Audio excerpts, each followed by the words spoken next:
couldn't mess up that wig. You wouldn't. I think that you could afford to wear a headset with that wig, Bossy. I honestly think that it would go on just fine. Oh no, I definitely could. It's probably just the feeling of it, like the I get it. You would have over that the hair, over that synthetic. So. Yeah, no, for sure. Yeah. Speaking of storms, because we were just talking about if the power went out and none of this recorded, did you see that Hurricane Patty is on the list this year? Patty? You know, and I don't want Hurricane Patty. And so I don't want to pray that, you know, we get that far, that deep into the list of tropical storms and hurricanes. But like, I am sort of hoping that we can get to Hurricane Patty because I think there's a show there. You know what I mean? Honestly, that'd be kind of fierce, but the only thing that wouldn't be fierce if it like turned into a category 5.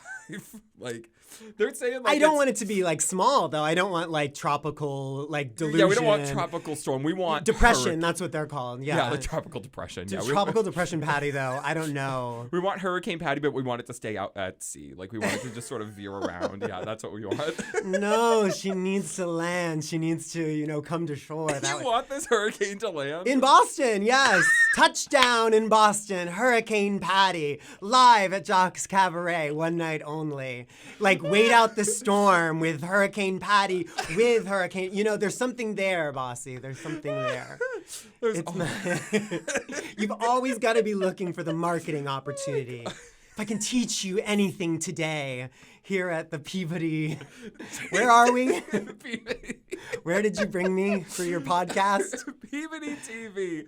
Peabody TV. God. Thank you so much for having me here at Peabody TV today, Bossy. God. Okay, do you have an intro? What do we do? How do you start the podcast? Well, that's a good start, first off. Okay. Are you two dying back there? Is there a theme song? There is. There's a little like. Oh, really? Yeah, there is. Yeah. Will we hear that now, or no? Oh, that's in post. Yeah, it's okay. edited in. Yeah. Okay. But, all right. Okay. Okay. Moment of silence for the theme that's song. A good start. Okay. Okay. All right. Ready? Oh, ready? Okay. Yes. Yeah. Ready, set, podcast.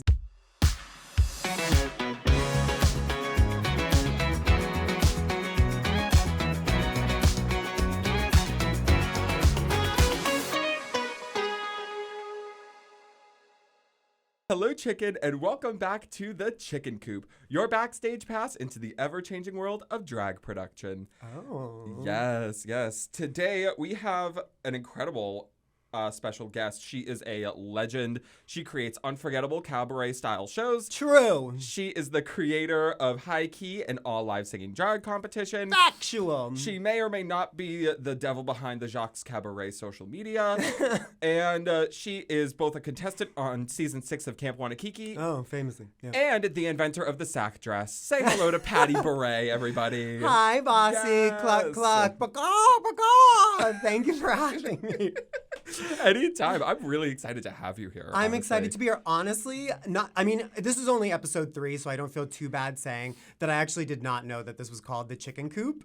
But that makes total sense. Yes, the Chicken Coop. Yeah. Can I ask you before? Where Please. did the chicken? What came first, the chicken or the Bossy? Like, where did the chicken come from? What? Technically, Bossy came first, but the Okay. Hello Chicken came afterwards. We're getting honest on the pod. I'm going to tell you guys where Hello Chicken came from. Okay. Thank God. I was on vacation in Costa Rica. Okay. And beautiful. Yeah, country. absolutely beautiful. I went with my family at the end of 2022, and I literally did my drag debut just before leaving. So Okay. I was Bossy a whole one time. So when I was in Costa Rica, towards the end of the trip, I almost died. I got crazy food poisoning or something. Oh, I had a really? stomach Literally? bug. Yeah. Okay. I was throwing up like crazy. And we had 2 hotel rooms, one for my sister and I, and then another one for my parents. So my sister was avoiding the room, obviously, so that she wouldn't catch anything that I had. Uh-huh. And she just kept peeking her head in the door while I was on my deathbed and couldn't move and just went, "Hello, chicken. Hello, chicken." And I was like, "What the hell is that?" And she was like, "I don't know." I was like, "Oh, okay." So it just kind of stuck. Yeah. And then eventually she kept doing it. So then she would leave the room and go, "Goodbye, chicken." And I was like, so what it the hell just is entered your vocabulary. It did. I told her. I was like, very naturally. Yeah. Okay. I was like, "I'm going to steal this." And she was like, "Do it." And I was like, "Okay." And I did. You know what? I'm at peace now. Yeah. Honestly. Yeah. There is technically a story behind it, but the bottom line is it doesn't mean anything. It's no, just and yet it means everything. And yet it means everything. It's from the depths of my sister's mind. Shout out to you, Michelle, for being the inventor of Hello Chicken. Love you, Michelle. Love you, Michelle, yes. Have I ever seen her around? I've seen your dad. Yes. You probably have. She also recently started At a show, not, Yeah. She also recently started doing drag herself. So, really? Yeah, his drag name is Mickey Mailbox. Oh my God. So, yeah, kind of When's the collab? Honestly, probably soon, but also maybe not soon because she's moving to Oregon literally in like 2 weeks. So, okay. So sad. But anyways, coastal family. Okay. Yeah, absolutely. Yeah, hello, Rooster. Absolutely. The Rooster family, the chickens, all of them. Lots of poultry involved. Okay, thank you. Thank you for letting me ask that. Of course. Thank you so much. Yes. All right. Now, tell us a little bit about you. Tell the audience about yourself. What are you doing with drag in the Boston area? Tell us who Patty Bourree is. Okay. Yeah, so, I'm Patty Bourree. That's me. Right now, I'm getting ready for the season 6 of Camp Wannakiki to start. That premieres on July 11th, so by the time this episode of The Chicken Coop comes out, you'll already be able to stream several episodes. I may already be eliminated, who knows? But who knows? But so I'm traveling a lot for that right now, which is kind of exciting because I've always been like very much like in Boston. I travel a little bit. I do drag in Connecticut a lot, a little bit in New Hampshire. Yeah. So the reason I kind of pushed myself to do the show was because I really wanted to meet people from other drag scenes, other parts of the country. And so now it's exciting. I'm flying out to Denver and LA, and I'm going to Ohio and Chicago and like down south a bit. So it's sort of a new step for me. And so I'm excited to show them our, Boston attitude, which has become so famous.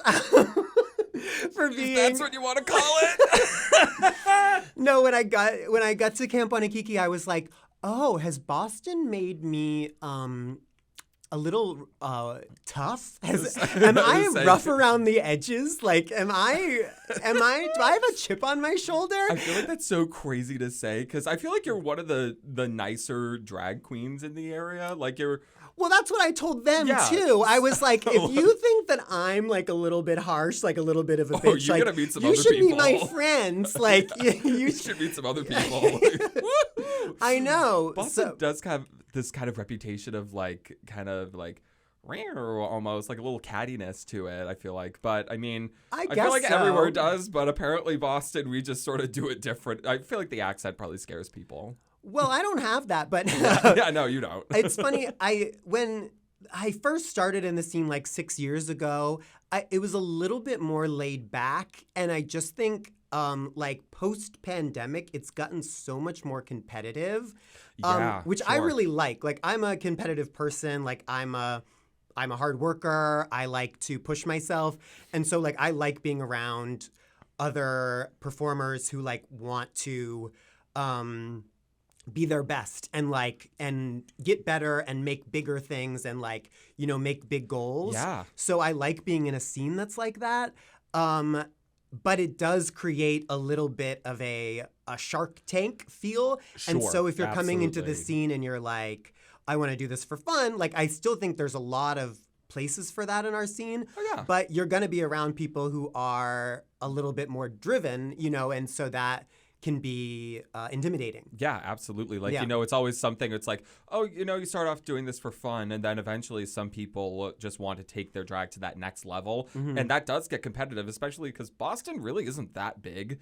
For those of you who don't know, it's really a small city at the end of the day. Like, we're not huge like New York by any means. Mm-hmm. So opportunities are kind of few and far between. So taking your drag to that next level can really be a difficult challenge in the New England area. So I totally get that. But since we're talking about competition and sort of leveling up, I guess that leads into some of my first questions. So you're the host of High Key, which I competed on season 2, not Cycle. Season 2, yes. No, Cycle's that other competition. Yeah, that other competition. Whoops. But yeah, so tell us about High Key. What is High Key? Yeah, High Key is a competition I started for live singing drag. That's a big focus in my own drag. I'm a singer. And singing drag can sometimes have sort of like a cringe reputation. Like, I think that... Oh, don't call me out like that. No. So I wanted to create a space that felt like safer, or, you know, it encouraged singing drag. Sure. So that's kind of what High Key was for, to bring together performers or create a stage for performers who wanted to sing or, you know, who do sing, to feature that part of their talent. And that's what it is. So I've done 3 cycles of... I've done 3 seasons of it now, and who cares? I don't know, whatever. I've done 3. It doesn't matter. I've done 3 seasons of it now, and I've really enjoyed like seeing all of the different ways that singing drag can kind of present itself, and also even more than that, seeing the way that after people participate in the competition, the way that they, I think, are more confident bringing singing into other spaces in the drag scene. Sure, yeah. And integrating it more into their drag. So, like, I go to Legacy and I'm like, oh, there's so-and-so and they're singing. Like, they're doing one of their numbers from the competition, or like they're doing a new singing number. So that's been really exciting to see. I feel like, I feel like singing has become more popular in the scene because of the competition, which I both apologize for and am proud of. Yeah, no, I completely agree. I mean, I definitely, for those of you who don't know, like I said, I competed on the 2nd season of High Key, and I was doing drag for approximately 2 seconds when I signed up to do this competition. It was maybe like a month. Yeah, and I feel like the premiere of it was maybe like under 10 performances for you. Like, you hadn't done 10 performances. Oh yeah, no, I think that was literally like performance number 5. So I definitely was able to sort of understand both how a competition works, but also be able to take those skills to just improve on my drag. So thank you for growing this chicken. Yeah, yes. You were so new, and you made it to the end. You were a finalist. I did. You jumped right into to the end. Yeah. To the gauntlet after that, right? I did. Yeah, gauntlet. That's a lot of competitions. A lot of competition. Yeah, 2023 was definitely a year of competition. But speaking of competition, going into making High Key, like, there's a lot that goes into it and a lot that goes on behind the scenes. How do you approach making just a challenge? Because during a season of High Key, there's roughly like 5 or 6 challenges depending on how many people are cast. How do you go about like making the ideas for competitions? What are some of the stakes? Tell us about what goes into making both a show and a competition over time. Yeah. So for me, something that's really important in a competition, knowing that a lot of younger performers, newer performers are going to do it, is that I want it to be something that is valuable to them to work on. So I don't want the challenges to be something that is wasteful of resources. So like I want people to walk away with drag that they can use again and again. So sure. Whether that is the numbers that they're developing or the actual costuming that they're developing.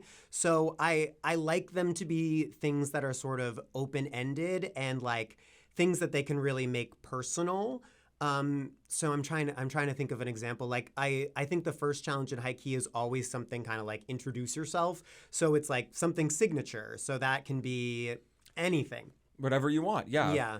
And then we always sort of do like a parody challenge. So that's like pretty open as well. And there might be a theme to the parody challenge, but again, that like it really leaves it open to the contestant to choose something that's meaningful to them or specific to their drag, because like I want to get to know the performer and I want them to feel like that they are offering something that is specific to them. So that's really what I'm thinking about when I make the challenges. Yeah, absolutely. That's really some cool insight. I really like that approach, honestly. I've never really processed like a competition going like that. Like, oh, I would love for people to take something away from this so that they can continue to use these numbers. Like, shout out to Meryl in Malibu right now. The amount of times I've seen her do that, what is it, Lyndon B. Johnson number? With the big penis. So funny. So funny. She has done that so many times and it doesn't get old. Like, it's a lovely thing to be able to recycle a number in drag, because when you're sort of constantly trying to make new numbers, like, it's okay to recycle numbers, in my opinion, at least. I definitely have. Oh my God, I've got like 3 numbers. Don't rain on my parade. Whatever. Don't name them. Don't name them. That makes it true. What are some things that are maybe some production bumps on the road you've come across? Like, what are some things when you're making the competition? What are some road bumps that you've encountered? I mean, I just find like the day of to be very stressful. Like, I've got over time, I've gotten like a better and better team. Like I've got DJ PJ and I've got Caesar Zalad and I've got Osha, and like they like really can like anticipate my needs at this point. But like even so, it's like when you are a drag performer / producer / host, like it stacks up. There's a lot of things that are on your plate. Yeah. So like, and I never want my drag to suffer because of that. Like I'm often doing like 3 numbers in the show, you know, which is a personal choice, but like that's what I want to do. Like I want to still be performing, I want to still be hosting, and like I need to be supporting the performers, and like, you know, I need to be like welcoming to the audience, and you know, so like there's so many moving parts. So I can definitely get like a little like afraid on those days. So I don't know that. So that's the biggest challenge, especially for the competitions. For me, there's just so many moving parts. There are a lot of moving parts. Like even just when it comes down to maybe even judging criteria, making sure that the judges like the judges, the judges like knowing what they have to do and like what they're looking for with these challenges is also something to be mindful of as well. But yeah, I totally get that. I'm kind of the same way. I definitely like to perform. And when you put hosting on top of that and then doing all the work on the sides, I think a lot of people underestimate, like specifically at Jacques, when you produce something on your own, you have to get the DJ, you have to get somebody for Spotlight, you have to get somebody for the door, somebody to collect tips if you want to do that as well. So it's a lot that goes into it on the side, and also like judges, figuring out prizes and sponsorships, how that's going to get paid for. Totally. It's a lot of moving parts to do a competition. Right, because you've done the So You Think You Can Gaga now. You've done who was the other So You Think You Can? Cher. Cher. Oh, of course. Cher, of course. bitch. Yes. But to say, those competitions are actually a lot of fun. The last one, I have to say, shout out to Wilhelmina. We did like a little like top 2 lip sync for like the top 2 contestants at the end, and I literally didn't know who the hell won. Like, it was such a crazy tie for the lip sync. So I went back to the judges and I was like, I said to the audience, I was like, I need a minute. And then I went to the judges. I was like, who the hell won? Yeah. So it was it's hard it was crazy. When you see how much people put into competitions, it can be really hard to like. It's hard to choose, and also like I feel like when doing high key and stuff, I feel I really like fall in love with everybody who does it, just seeing how much work they put into it and like the heart and stuff. It's really like I have a lot of fondness for the performers after seeing that. Yeah, it's definitely something to keep track of and consider too. Like on the production side of it, it's like, yes, we're here to do this show, but at the end of the day, like there's still people behind like all the drag, like people who put in time and effort and money into doing this. So having to tell somebody you didn't stack up to this person can be kind of a challenging role, but there are graceful ways to do it. Yeah. But even so, not everybody. That hard part of the competitions is also like, people's feelings are going to get hurt, and not everybody is going to be prepared to deal with those hurt feelings well on the day, you know. And it's hard not to take that personally, but I do feel like when you get into a competition at producer mode, you kind of have to take your feelings out of it and be like, they're not they're not mad at me, you know, like, you know. Yeah, it goes both ways. It's like when you're judging someone, if you give them maybe like a negative critique per se, if you give them something to work on, it's sort of the double-edged sword of like, oh fuck, I don't want them to hate me. Do they hate me? Like, I don't want them to be pissed at me, but then also the contestants like, oh, wow, does that judge just really not like me? It's just like, no, we promise we don't hate you. Like, we wouldn't let you in this show if we really thought something negative about you. Yeah. So it goes both ways, that sort of mutual respect and understanding. Like, don't hate me for this, and I won't hate you for this too. So yeah, it's definitely interesting line to walk for sure. Yeah, it is. Yeah. Can't satisfy everybody. No, you can't. Oh my goodness. You can't. Total side note, in case you're wondering about Patty's qualifications, Patty has something called a degree that, once again, God. to reiterate, I don't have. But Patty has both a BFA and an MFA in applied theater, which essentially means she wasted her money. But that's besides the point. But she does know how to run a show and put on a character. And speaking of characters, Patty is really wonderful. I have to say, you are absolutely fantastic at the one woman, like a cabaret style show. Like, when people think of Jacques, I really just think, I'm like, oh, before I knew anything like about like the kind of shows that go on there on a regular basis, I would think, oh, if I'm going to see the cabaret show, I would think of a show that you put on, if I'm being so for real with you. So the concepts that you come up with are crazy. You've come up with a whole bunch of things from Lady Gaga inspired ones such as Art Patty and Born This Bourre. Yes. What inspires you to make these concepts? Like, what is something that you're like, okay, this is draggy and I can make a successful show out of this? Well, I'll talk about the Gaga shows started during quarantine. Yes. And I really got into like pop music a lot more during quarantine. I think drag in general has pushed me towards a lot of stuff that I was not previously like interested in as much and gotten me out of my comfort zone. Yeah. You know, for sure. And Gaga was sort of one of those things. I was sort of like always a little bit of like a loving hater, but more on the hater side. And so hating Gaga? I was a hater. I'm a hater. And in general. And I really got into Chromatica, and I was like, wouldn't it be crazy if in a month I put together a digital drag show where I like parodied a bunch of these songs and I got some other people in it, and I called it Bourratica, and I was like on the planet of Bourratica was like my quarantine and yada, yada, yada. And I enjoyed it so much and it resonated with people, and I had never really done that much pop music before. And I've just really enjoyed kind of going album by album.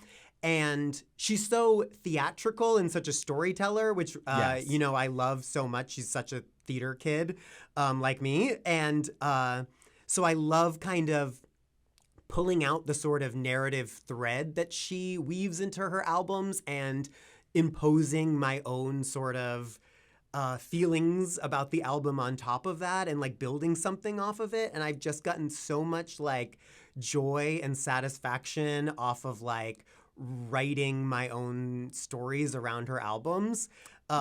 Like Born This Bourre was about like a cult leader named Patty Bourree who had died like years before, and like this cult like raises her from the grave, and like she tells the story of how she died, and like the way she died was like she got canceled and went out into the woods, and then she ends up getting eaten by a bear, and like that's how she dies. And it was like all told through the songs of the album, but like I don't know, it's just so fun.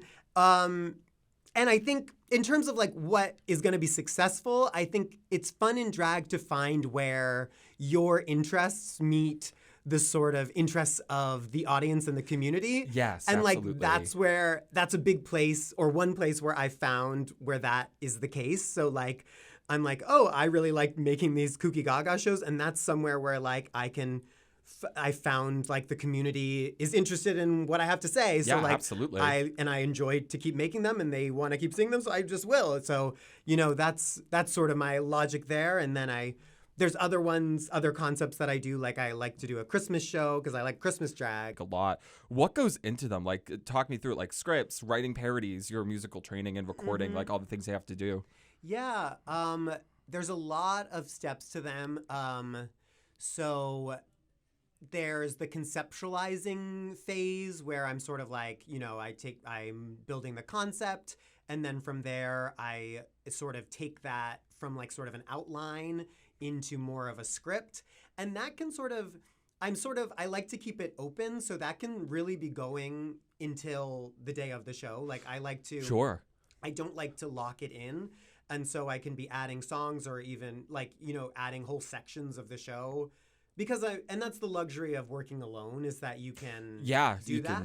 Absolutely. And so that's layered in with, I make a lot of my own costumes too, so I Lot of sack dresses. doing that, making a lot of, big parachutes to wear. So I'm doing that kind of all at the same time. And I really like love to sink into the creative process. So like I love to be just like in my apartment alone, like working on the outfit and like watching. I do a lot of like sort of like looking for references. Like I love watching kind of like classic concerts. Like I love Madonna concerts and I love Bette Midler concerts. Ooh. I think that they're both like really great like drag one woman show examples. Like Yeah. they both just have this like amazing structural sort of forms, and like Bette Midler's obviously a lot more theatrical and there's a lot more scripting, but Madonna has like this like 5-act structure that I go for in a lot of my they both have that, but Madonna's famous for it, like with like the sort of like 5 sort of like looks throughout the show. Yeah, dive into that. I would love to hear more about that. That 5-act structure. Yeah, like if you look at like pretty much any Madonna concert after pretty much from her second concert, world tour, Who's That Girl, like you see like there's 5 sort of costumes, like especially like it pretty much gets locked in at Blonde Ambition, which was like her 3rd world tour. Like there's like, first she starts and she's in like the suit, and then like she'll strip that off, and like, now she's like in like a Dick Tracy like 20s inspired thing, and like, or she'll end in sort of like the Spanish, like there's a lot of cultural appropriation in her costumes, but Woof. but it's like it's the base idea. It gives it like movement, and it gives it like a sense of like story.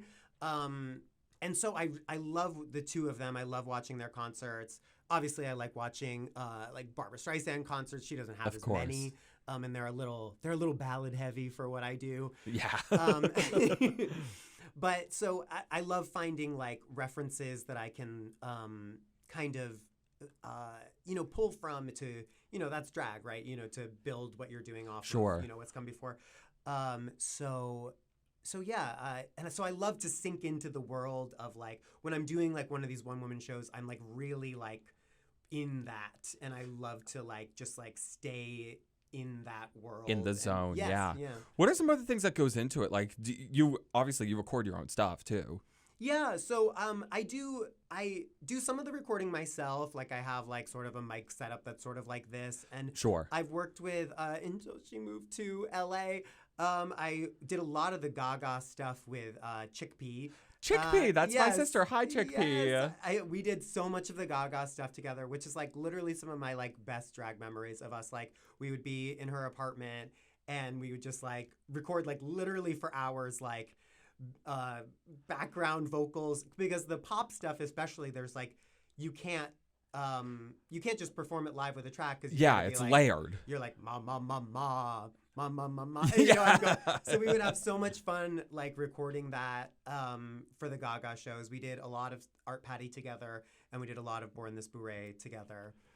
Love that. Yeah, but a lot of work. She did a lot of work. Yeah. What are some obstacles that comes with like the one-woman shows? Like what are some constraints within like between the venue? Obviously, I feel like Jacques has quite a few constraints, but what are some things you run into? Yeah, I liked working at Jacques just because of how much freedom I have there. Like the cost is low, and like at other venues, I would have to be a lot more like structured with what I'm doing. So like I said, like I like to keep it open until like the last possible minute, because I'm only doing it once or twice.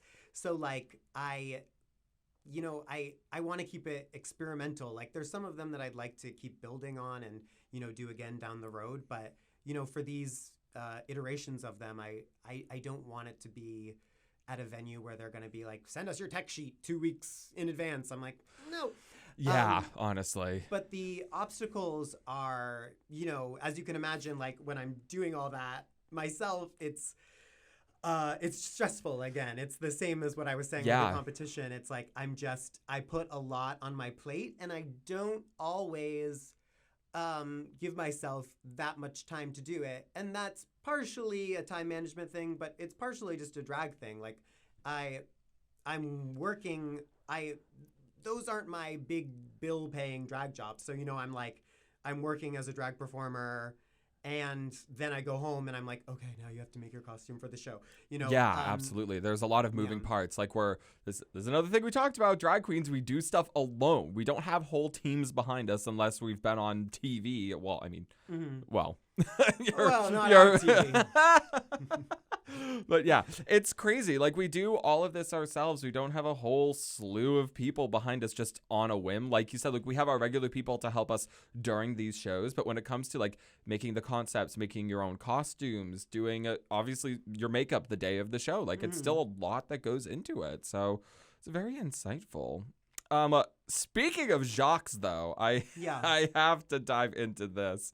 What? How long have you been like performing at Jacques? Like, when was your first performance at Jacques? My first performance at Jacques. God, I don't know.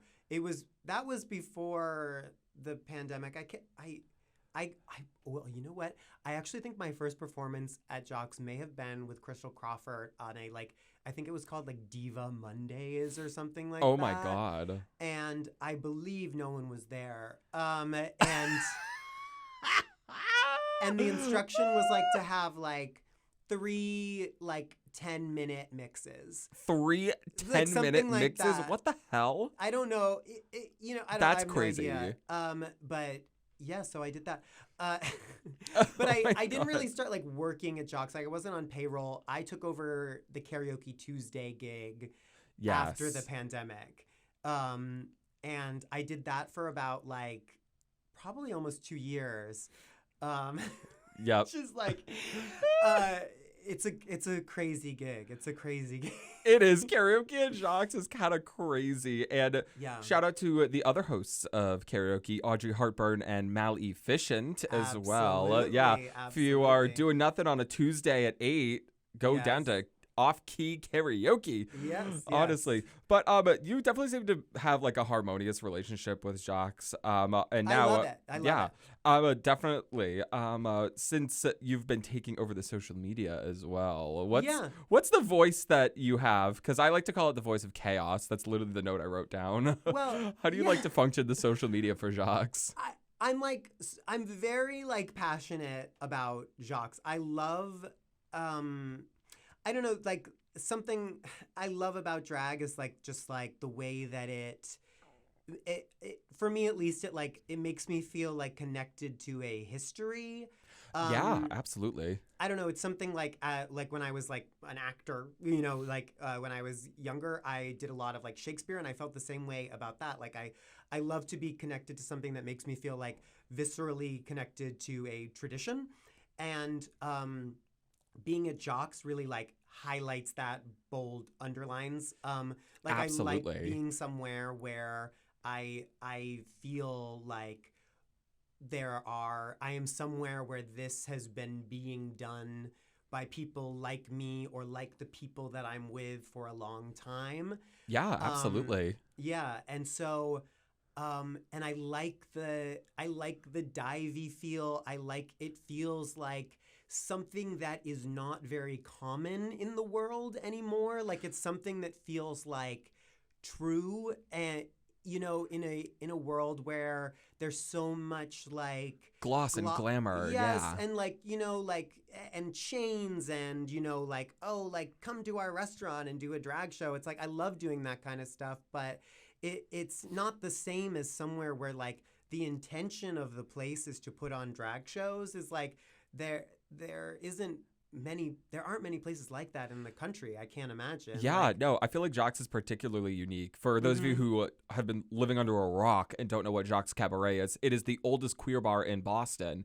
And again, just having that drag focus, like they literally have an upstairs and a downstairs, 2 stages, 2 bars, and it's built for drag. Like that is all the venue is meant for, is drag, which is so cool. So I definitely agree with that point for sure. Yeah, so Alan asked me to do the social media, and I do a varying quality of job, but I shouldn't say that. Shout out to Alan. Hi, Alan. But but I like, you know, the voice to me is like it's like I don't know, I try to capture like the sense of the place as I see it, which is like, you know, it's chaotic and it's sticky Absolutely. and it's strange, and like when you walk in there you feel like, what the fuck is going on here? Yeah, like, absolutely. yeah, like, and I just feel like I don't like, I never would want that to change about it. Like, I do think like some renovations might help, but I wouldn't Yeah. want too many, you know, like I would Yeah. never, like if they ever gutted it, I'd be like, I've got to go, you know, like, Yeah, no, it's definitely like I Yeah. definitely agree. Like, there's definitely like the charm to it and like the divey feel. Like, obviously, everything could stand for a couple upgrades, but yeah, no, I can't see the place ever getting gutted. I hope it doesn't. right. Hope it No, I doesn't. wouldn't Yeah. want, you wouldn't want that. Yeah. So I really have like so much like love for it. And I, that's why I want to do my shows there. Like I would, you know, people are like, oh, like you should really like, yeah, I love your show. Wouldn't you want to do it like, you know, somewhere like this, like it's bigger? And I'm like, no, actually. Bigger isn't always better. Show producers, this is for you. Jacques, honestly, sometimes I really like the intimate feeling because these people, when you're on this stage, like Jacques has like a little stage and like a mini runway down the center. Mm-hmm. You're up close and personal with these people. When you're on these larger stages, it can be harder to connect for the people like in the back. Like people can be disconnected. Like sometimes still, like even at Jacques, like the people on the other side of the bar, like that's kind of hard to connect with sometimes depending on like how many people are packed in there. But a smaller intimate show isn't always a bad thing. Like it's not a bad thing. Like I hate the idea that like, oh, this is a smaller venue, you should take it to a bigger stage. Like yes, maybe in some cases, but like there's a lot of shows, especially like going for the cabaret style, that you're better off like interacting with these people like right up and personal with you. So I definitely see that point too. And you gotta like write or produce to the space that you're working to. Like Absolutely. if I was like on like more of a theater or stage, I would write a different show. You know what I mean? Like Yeah, absolutely. So maybe I'm probably I like to be comfortable, so I'm probably guilty a little bit of like I like the sort of like blanket of Jacques. yeah, I I know how you feel. But yeah, so I love being there. Yeah, shout out to Jacques, Boston's oldest queer bar. All right, well, that's all that we have time for today. Patty, please let the people know, where can they find you on the socials? Yeah, I'm on Instagram and Twitter mostly at Patty Bourree, PattyBourree. Come on, Patty Bourree. And you can also find her on the Jacques Instagram. That is Jacques follow Jacques. _Cabaret. That's right. All right. Well, thank you so much again. It's been lovely having you. Thanks for having me, Bossy. Of course. Cock-a-doodle-doo. And this has been The Chicken Coop, your backstage pass into the ever-changing world of drag production. Goodbye, chicken.